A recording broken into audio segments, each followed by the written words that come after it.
எண் 14 பி. தக்ஷணா. அனைவருக்கும் வணக்கம். என் பேர் பி. தக்ஷணா. நான் 2ஆம் வகுப்பு படிக்கிறேன். நான் இப்போது பேச போகிற தலைப்பு வீரமங்கை வேலுநாச்சியார். வீரமங்கை வேலுநாச்சியார் ஆங்கிலேயருக்கு எதிராக போராடிய முதல் பெண் பேரரசி ஆவார். வேலுநாச்சியாருக்கு தெரிந்த 3 எழுத்து வீரம், தெரியாத 3 எழுத்து பயம்.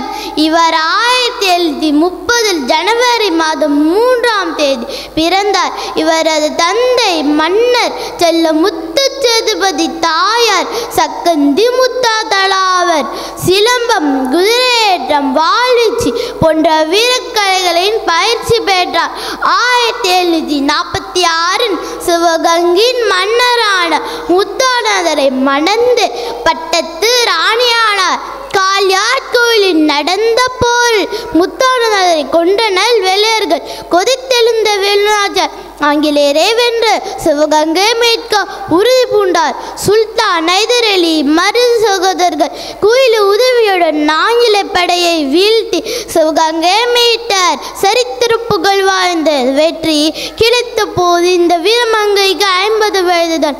வீரப்பெண்மணி வேலுநாச்சியாருடன் நடைபெறுவார். 1796 தனது 66வது வயதில் மறைந்தார். இவரது வீரமும் துணிச்சலும் எதிர்கால தலைமுறைக்கு எழுச்சியூட்டும். வீரமங்கை வேலுநாச்சியார் பெருமைகளை போற்றுவோம். வேலுநாச்சியார் பெண்ணினத்தின் பெருமை மற்றும் தமிழினத்தின் அடையாளம். அவர் வேலுநாச்சியார் பெண்ணினத்தின் வேலுநாச்சியார். வீரமங்கை வேலுநாச்சியார் 1790 தனது 66வது வயதில் மறைந்தார். நன்றி, வணக்கம்.